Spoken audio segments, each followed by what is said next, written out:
ஆடி கிருத்திகையினை முன்னிட்டு வல்லக்கோட்டை முருகன் திருக்கோவிலில் 2 மணி நேரம் காத்திருந்து பக்தர்கள் சாமி தரிசனம் செய்தனர். காஞ்சிபுரம் மாவட்டம் ஸ்ரீபெரும்புதூர் அடுத்த வல்லக்கோட்டையில் புகழ்பெற்ற அருள்மிகு சுப்பிரமணிய சுவாமி திருக்கோவில் உள்ளது.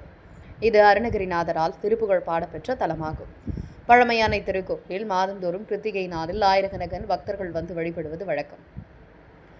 இங்கு வந்து வழிபடுவோருக்கு புதிய வீடு கட்டுதல், திருமணம், இழந்த பதவி, நலமான வாழ்வு ஆகியன கிடைப்பதால் நாளுக்கு நாள் பக்தர் வருகை அதிகரித்து வருகிறது. பகீரதன் எனும் அரசன் வந்து சுக்கிரவாரத்தில் முருகப்பெருமானை வழிபட்டு இழந்த ராஜ்யத்தை பெற்றார். அதனால் இங்கு வெள்ளிக்கிழமை 6 வாரங்கள் வந்து வழிபடுவோருக்கு இழந்த செல்வங்கள், பதவிகள், சொந்த வீடுமனை ஆகியன கிடைக்கும். தேவகுருவின் வழிகாட்டுதலின்படி இந்திரன் மங்களவாரத்தில் இத்தலத்திற்கு வந்து முருகப்பெருமானை பூஜித்து இந்திராணியை மணந்தார். இது கல்யாண பிரார்த்தனை தலமாகவும் உள்ளது.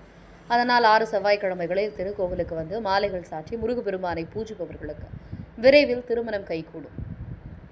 இத்தகைய சிறப்பு வாய்ந்த திருக்கோவிலில் 1.5 கோடி செலவில் திருப்பணிகள் மேற்கொள்ளப்பட்டு 7/7/2020 அன்று விமர்சையாக கும்பாபிஷேகம் நடைபெற்றது. இந்த கோவிலில் ஆண்டுதோறும் ஆடி கிருத்திகை என்று சுமார் 30,000க்கும் மேற்பட்ட பக்தர்கள் வந்து பிரார்த்தனைகளை நிறைவேற்றுவர். இந்த ஆண்டு ஆடி மாதத்தில் 2 கிருத்திகள் வந்தன. இந்த 2வது கிருத்திகை விடுமுறை நாளில் சனிக்கிழமை என்று வந்தாலும் கிருஷ்ண ஜெயந்தி என்பதாலும் அதிகாலை முதற்கொண்டே ஆயிரக்கணக்கில் பக்தர்கள் வல்லக்கோட்டையில் குவிந்தனர். ஆடி கிருத்திகையினை முன்னிட்டு கருவறையில் உள்ள மூலவர் ஸ்ரீ வள்ளி தெய்வானை சமேத சுப்பிரமணிய சுவாமிக்கும் உற்சவர் கோடையாண்டவருக்கும் அதிகாலை 5 மணிக்கு மண்டலாபிஷேகம் நடைபெற்றது. இதனைத் தொடர்ந்து பக்தர்கள் தரிசனத்துக்கு அனுமதிக்கப்பட்டனர். மூலவர் எலுமிச்சை மாலை மற்றும் சாமந்தி மலர் மாலைகள் அலங்காரத்தில் அருள்பாலித்தார். உற்சவர் கோடையாண்டவர் எழுந்தருளியுள்ள சஷ்டி மண்டபம் மலர் மாலைகளால் அலங்காரம் செய்யப்பட்டது. உற்சவர் மலர் அலங்கார சேவையில் பக்தர்களுக்கு காட்சியளித்தார். சுமார் 1000க்கும் மேற்பட்ட பக்தர்கள் அலகு குத்தியும் மலர் காவடிகள் எடுத்தும் வந்து நேர்த்திக்கடனை செலுத்தினர். சுமார் 30,000க்கும் மேற்பட்ட பக்தர்கள் திருக்கோவிலுக்கு வந்திருந்தனர். பக்தர்கள் அரோகரா அரோகரா என்று கோஷமிட்டு 2 மணி நேரம் வரிசையில் சென்று முருகப்பெருமானை வழிபட்டனர். வந்திருந்த பக்தர்களுக்கு திருக்கோவில் நிர்வாகத்தினர் சார்பில் சர்க்கரை பொங்கல், மோர், சுத்திகரிக்கப்பட்ட குடிநீர் ஆகியவை வழங்கப்பட்டன.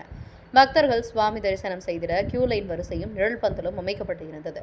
இதனால் பக்தர்கள் சிரமமின்றி முருகப்பெருமானை வழிபட்டனர்.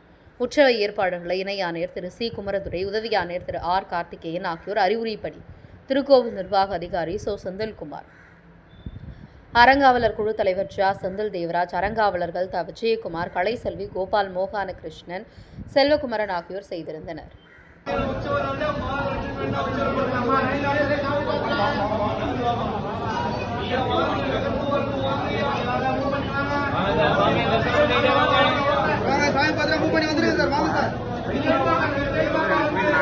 வாங்கிட்டலாமா?